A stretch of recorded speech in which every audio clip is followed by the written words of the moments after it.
ಮಾಡ್ಕೊಂಡಿರ್ಬೋದು.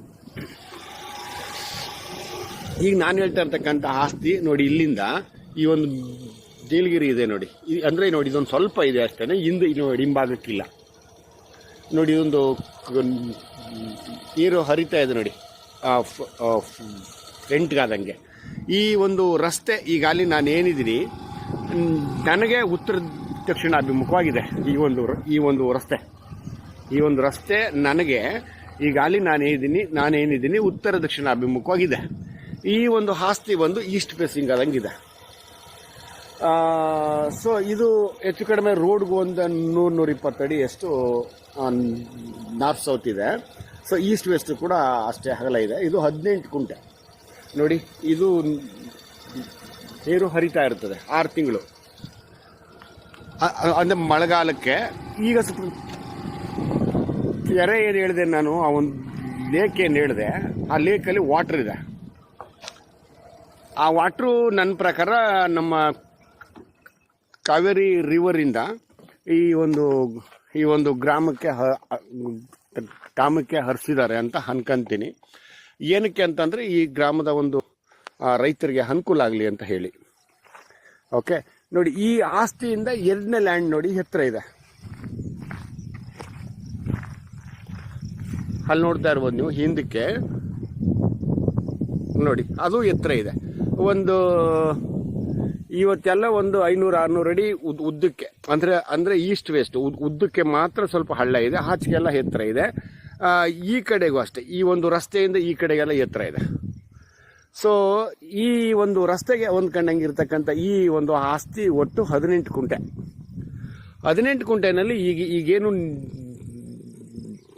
ನೀಲಗಿರಿ ಇದೆಯಲ್ಲ, ಈ ಒಂದು ನೀಲಗಿರಿ ತೆಗೆದುಬಿಟ್ರೆ ನೀವು 12 ಕುಂಟೆ ಆದರೂ ತಗೋಬೋದು, ಅಥವಾ ಹಿಂದ್ಗಡೆಗಾದಂಗೆ ಇನ್ನು 6 ಕುಂಟೆ ಇದೆ. ಅಂದರೆ ಒಟ್ಟು ಇವ್ರದ್ದೇನೆ 18 ಕುಂಟೆ ಇದೆ. ನೀವು 12 ಕುಂಟೆ ತಗೋಬೋದು ಅಥವಾ 18 ಕುಂಟೆ ತಗೊಳ್ಬೋದು. ಆದರೆ 18 ಕುಂಟೆ ತಗೊಂಡ್ರು ಅಥವಾ 12 ಕುಂಟೆ ತಗೊಂಡ್ರು ಕೂಡ ನೀವು 1 ಅಡಿ 2 ಅಡಿ ಸ್ವಲ್ಪ ಹೊಸ ಮಣ್ಣು ಹಾಕೊಂಡ್ರೆ ನೀವು ಇಲ್ಲೇ ಮನೆ ಮಾಡಿಕೊಂಡು ಇಲ್ಲೇ ಆರಾಮಾಗಿರ್ಬೋದು. ಯಾವುದೇ ನಿಮಗೆ ನೋಡಿ ಈ ಥರ ವಸ್ತಿ ಆಗೋದು ಇನ್ನೊಂದು ಆ ಥರ ಆಗಲ್ಲ. ಯಾಕಂದರೆ ನೋಡಿ, ಈಗ ಅಲ್ಲಿ ನಾನು ಹೇಳಿದ್ನಲ್ಲ ನಿಮಗೆ, ನೋಡಿ ಮನೆ ಕಾಣಿಸ್ತಾ ಇದೆಯಲ್ಲ, ಅದೇ ಮನೆ. ಇದೇ ಹಳ್ಳಿಯ ಹಿಂಭಾಗಕ್ಕಾದಂಗಿದೆ. ನಿಯರೆಸ್ಟ್ ಮಳವಳ್ಳಿ. ಸೊ ಮಳವಳ್ಳಿಯಿಂದ ಈ ಒಂದು ಆಸ್ತಿಗೆ 9 ಆಗುತ್ತೆ. ಹಳ್ಳಿ ಭಾಳ ಹತ್ತಿರದಲ್ಲಿದೆ, ಹಳ್ಳಿಗೆ ಹೊಂದ್ಕೊಂಡಂಗಿದೆ. ಅದಷ್ಟು ಬಿಟ್ಟರೆ ಇನ್ನೇನಿಲ್ಲ, ರೆಕಾರ್ಡ್ಸ್ ಎಲ್ಲ ಕ್ಲಿಯರ್ ಇದೆ. ಸೊ ಇದು ಒಂದು ಕುಂಟೆಗೆ ಬಂದು 1,10,000 ಹೇಳ್ತಾ ಇದ್ದಾರೆ. ನೆಗೋಸಿಯಬಲ್ ಆಗುತ್ತೆ, ಬಟ್ ಎಷ್ಟಾಗುತ್ತೆ ನನಗೆ ಐಡಿಯಾ ಇಲ್ಲ. ನೀವು ಯಾರು ಇಷ್ಟಪಟ್ಟಂಥವ್ರು ನನಗೆ ಕಾಲ್ ಮಾಡಿದ್ರೆ ಮಾತ್ರ ನಾನು ಅವ್ರ ಜೊತೆ ಮಾತಾಡಿ ನಾನು ನಿಮ್ಗೆ ಹೇಳ್ಬೋದು. ಆದಷ್ಟು ಬಿಟ್ಟರೆ ಬೇರೆ ಏನಿಲ್ಲ.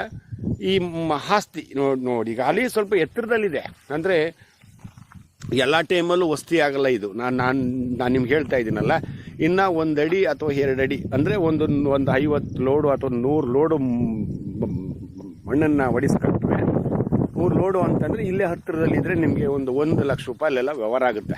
ಅದು 1 ಲಕ್ಷ ಆಗ್ಬೋದು ಅಥವಾ 1.5 ಲಕ್ಷನೇ ಆಗ್ಬೋದು. ನಾನು ಹೇಳಿದ್ದು ಒಂದು ರಫಾಗಿ. ನೀವು ಹೈಟ್ ಮಾಡ್ಕೊಂತು ಅಂತಂದರೆ ನಿಮಗೆ ಫಸ್ಟ್ ಕ್ಲಾಸಾಗಿ ಆಗುತ್ತೆ. ಜೊತೆಗೆ ನೀವು ಹಳ್ಳಿ ಹತ್ತಿರದಲ್ಲಿರೋದ್ರಿಂದ ಇಲ್ಲೇ ಸ್ಟೇ ಆಗ್ಬೋದು, ಯಾವುದೇ ತಂಟೆ ತಕರಾರುಗಳಿಲ್ಲ. ಇಲ್ಲೇ ನೀವು ಒಂದು 12 ಕುಂಟೆ ಏನು 18 ಕುಂಟೆ ನಾನು ಏನು ಹೇಳಿದೆ, 18 ಕುಂಟೆ ಮನೆ ಮಾಡಿಕೊಂಡು ನೀವು ಬೇಕಾದರೆ ಇಲ್ಲೇ ಸ್ಟೇ ಆಗ್ಬೋದು. ಯಾವುದೇ ರೀತಿಯ ಕಾಡು ಪ್ರಾಣಿಗಳ ಹಾವಳಿ ಇಲ್ಲ. ಇಲ್ಲಿ ಯಾವುದೇ ರೀತಿ ಫಾರೆಸ್ಟು ಅಥವಾ ಇನ್ನೊಂದು ಆ ಥರ ಇಲ್ಲ.